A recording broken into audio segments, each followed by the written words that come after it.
ഒളിച്ചു കടത്തലിൻ്റെ പുതിയ രൂപം. അവതരണം സാക്ഷാത്കാരം. പോപ്പുലർ ഫ്രണ്ട്. ചേട്ടാ, ഒരു പുതിയ തരത്തിലുമുള്ള ഒളിച്ചു കടത്തലുമായിട്ടാണ് പോപ്പുലർ ഫ്രണ്ടും ജമാഅത്തെ ഇസ്ലാമിയും വന്നിരിക്കുന്നത്. ഇത് കണ്ട് ഞെട്ടിയിരിക്കുകയാണ് കേരള പോലീസ്. എന്താണ് സംഭവം? ശരിയാണ്. ഇതേക്കുറിച്ച് ഇപ്പം വളരെ വ്യാപകമായ അന്വേഷണമൊക്കെ ആരംഭിച്ചിട്ടുണ്ട് പോലീസ്. ഇത് കോഴിക്കോട്, നമുക്കറിയാം, മുമ്പും കോഴിക്കോട് ജില്ല ഈ കാര്യത്തിൽ ഒരു മാതൃക കാണിച്ചിട്ടുണ്ട്. അവിടെ നിന്നാണ് ഈ പോപ്പുലർ ഫ്രണ്ടിൻ്റെ പൂർവ്വരൂപമായ NDF, നാദാപുരം ഡിഫൻസ് ഫോഴ്സ് എന്ന മതമൗലിക സംഘടന ആദ്യമായിട്ട് പ്രവർത്തനം ആരംഭിക്കുന്നത്.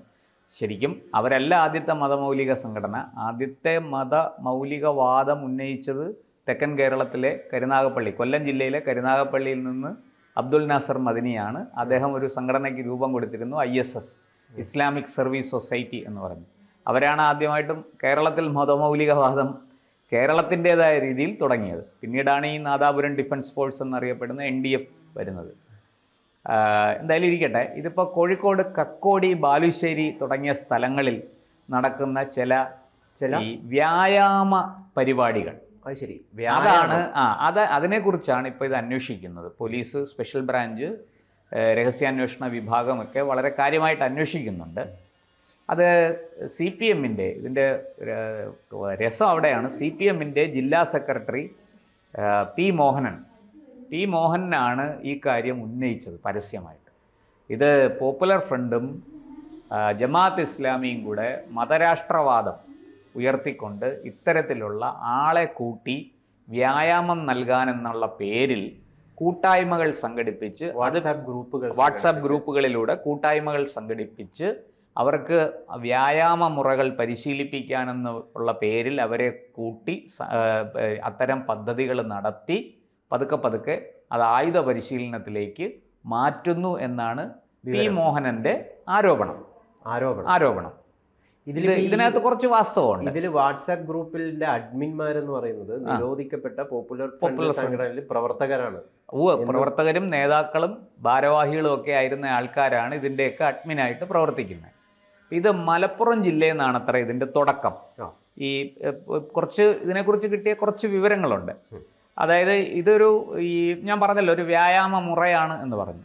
അതായത് 7 തരം പിന്നെ ഒരു എന്താ പറയുക, വ്യായാമ മുറകൾ ചേർന്ന 7 യോഗ, ധ്യാനം, അക്യുപ്രഷർ, ഇങ്ങനെ 7 വിവിധ സ്വഭാവത്തിൽപ്പെട്ട പദ്ധതികൾ ചേർന്ന 21 തരം വ്യായാമ മുറകളാണ് ഇതിനകത്തുള്ളത്.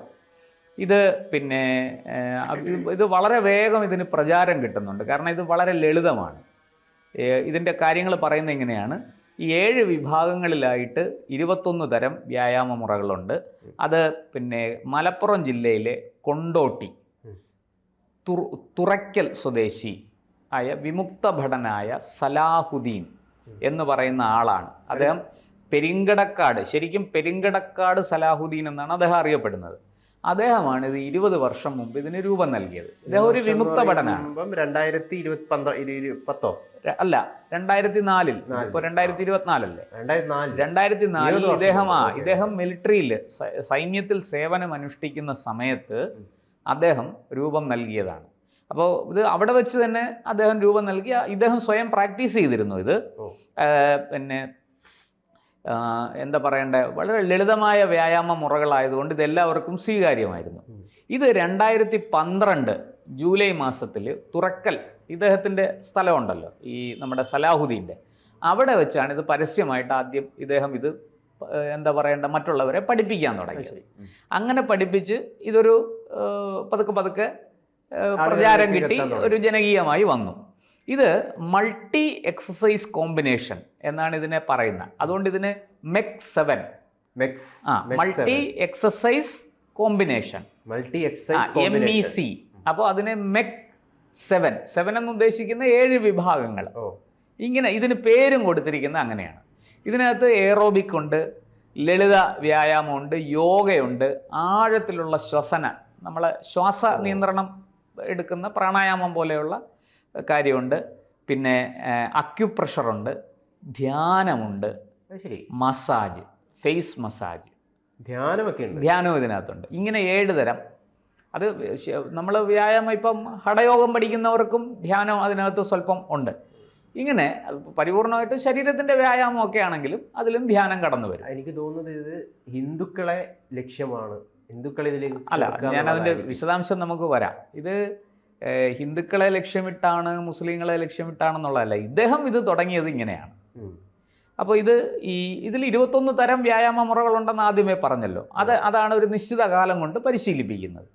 അപ്പോൾ ഈ പി മോഹനൻ മാസ്റ്റർ പറയുന്നത് ഈ കക്കോടി, ബാലുശ്ശേരി തുടങ്ങിയ സ്ഥലങ്ങളിൽ വെളിയിൽ നിന്ന് ആൾ വരും.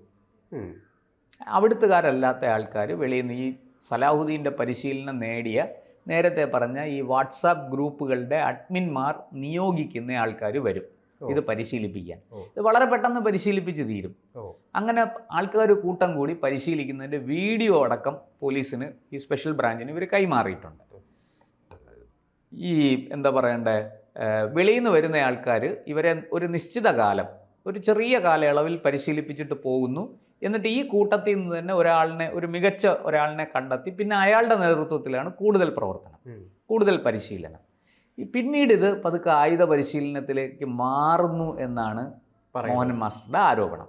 ശരിയാണ്, നേരത്തെ നമുക്കറിയല്ലോ കണ്ണൂരൊക്കെ പോപ്പുലർ ഫ്രണ്ടിൻ്റെ ക്യാമ്പൊക്കെ നടന്നതും പിടിച്ചതും അവിടെ ഈ ആൾരൂപം ഉണ്ടാക്കി വച്ചിരിക്കുന്നതും ഒക്കെ നമ്മൾ കണ്ടതാണ്.